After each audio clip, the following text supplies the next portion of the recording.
I'm here joined with the most iconic figure of teaching and learning at Hong Kong U.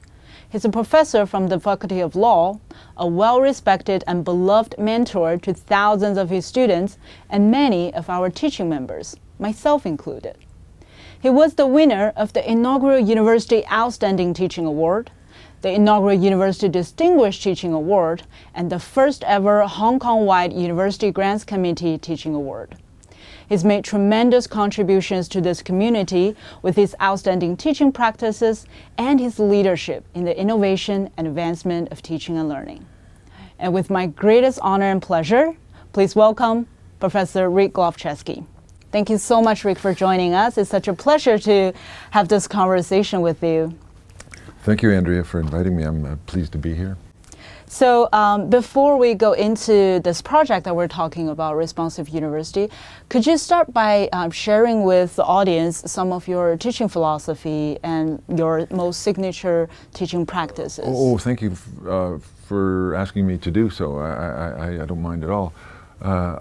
Without, adopting cliches that are usually unhelpful, nonetheless, I would begin by saying that my teaching philosophy involves a learner-centered or a student-centered approach, and I'll try to explain how that works, but also an authentic learning approach. These two are important in my teaching philosophy.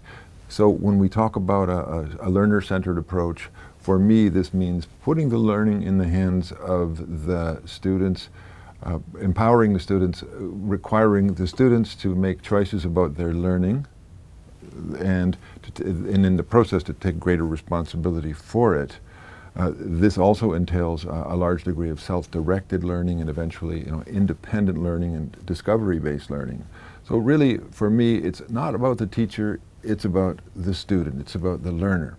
Authentic learning is important because I want my students to learn in ways that will assist them in real ways, in practical ways, in their learning and in their eventual careers.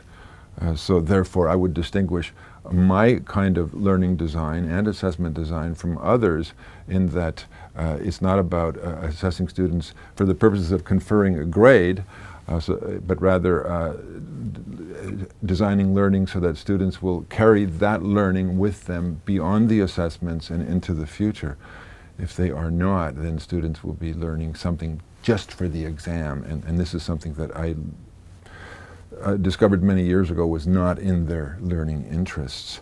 So with that as the foundation, what was your first reaction and what was your interpretation of this initiative, Responsive University? Well, Andrea, I was quite impressed by it, and a little bit excited by it. Certainly if I was a student, I would seize upon the opportunity that the program involves. It's really an idea that is, whose time has come, or one might say is long overdue. Students can get a lot out of it in ways similar, I would say, to an exchange abroad experience, but staying within the geography of Hong Kong. I think we can talk a bit more on the concept of blended learning and also the benefits that it brings about. I understand you are also doing a similar practice in your own teaching. Could you please just share your ideas and your practice on that? Blended learning, of course, is a flexible concept, and I think to me it entails learning that gets the student outside of the classroom or away from conventional teaching, and it requires the teacher to design the learning in different ways. Design is the key. Blended learning is one aspect which can entail many possibilities, but then we have, I know what is important, also important to the Responsive4U program, we have the so-called flipped learning aspect. And I have some experience with this. I think that the concept of flipped learning speaks for itself now, and we hardly need to sell it. It means, in a nutshell, that content is delivered to the students prior to the meeting in the classroom. Students engage with that content, and so that by the time they come to the classroom, they are informed, and now take the time in the classroom to apply, to engage with the material in a meaningful, practical way, usually in a collaborative way, so that many learning gains are achieved at once. And that's the experience that we have had in my tort law class. If you look at the screen now, you can see the setting prior to the adoption of a flipped learning model. And you can perhaps understand why I say that it was liberating to move away from this. This is really almost symbolic to see the teacher alone on a stage somehow trying to reach hundreds of students just by dint of your own voice and your own energy and perhaps some PowerPoint slides. Here now, you can see the change. The image isn't entirely clear, but if you look closely, you will see that students are sitting together at tables, working in groups of 5 or 6, working through a problem. So they have come to class informed, having read materials, having watched videos, having engaged perhaps in some quizzes to ensure that their learning is moving forward. And then doing the more important work in class, that is legal reasoning, legal analysis, solving real problems that have occurred in Hong Kong that are tort law related, and drafting solutions collaboratively and presenting them. So the classroom environment, the classroom experience changed dramatically. It works. Students learn in this more authentic, more practical way, and in my view, they are more likely to carry that learning with them beyond the assessments and beyond the course as a result of engaging with the material in a hands-on way, in a collaborative way in class. Right. Thank you so much for this wonderful sharing all of the practices, and really takes us into the classroom of the tort law class. And for our audience, if you're interested in learning more about Rick's practice, we'll link some more resources below. We've produced several documentaries on the class and also some of the sharing events.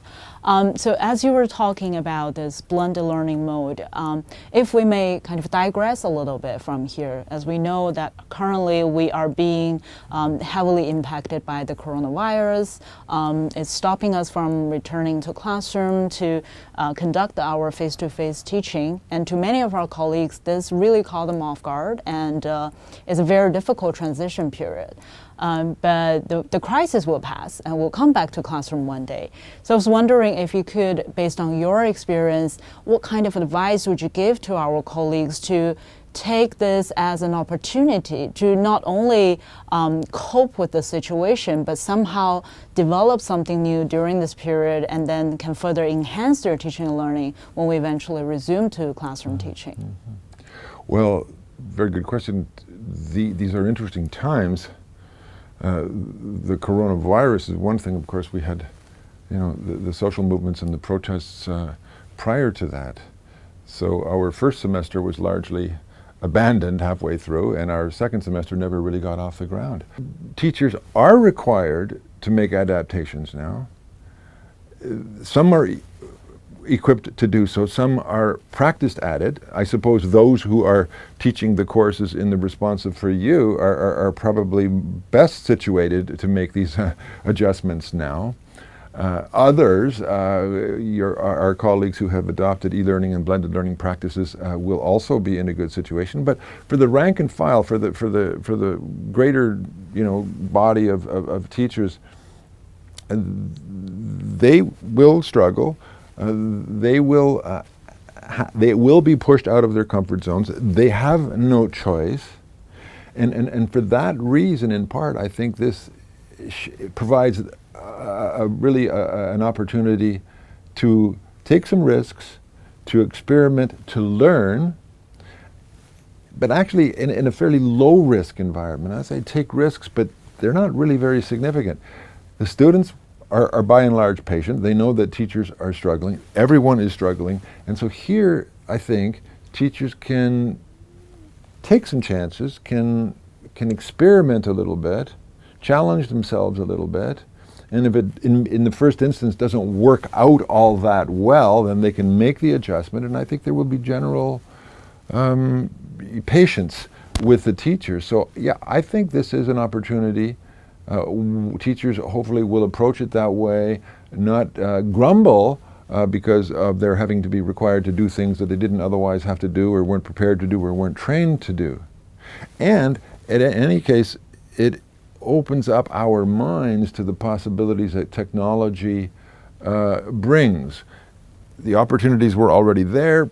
We didn't all acknowledge them because we didn't know, or we didn't feel that we needed to do so. Now we can see that there will be occasions, hopefully not too many more, when you have to do so. But hopefully colleagues will see that the benefits, that the pedagogical benefits, and that perhaps going forward, when these crises pass, those aspects can be incorporated into the teaching design for the benefit of student learning. So I think there are great possibilities here. And I think that some colleagues are recognizing that and taking up that challenge.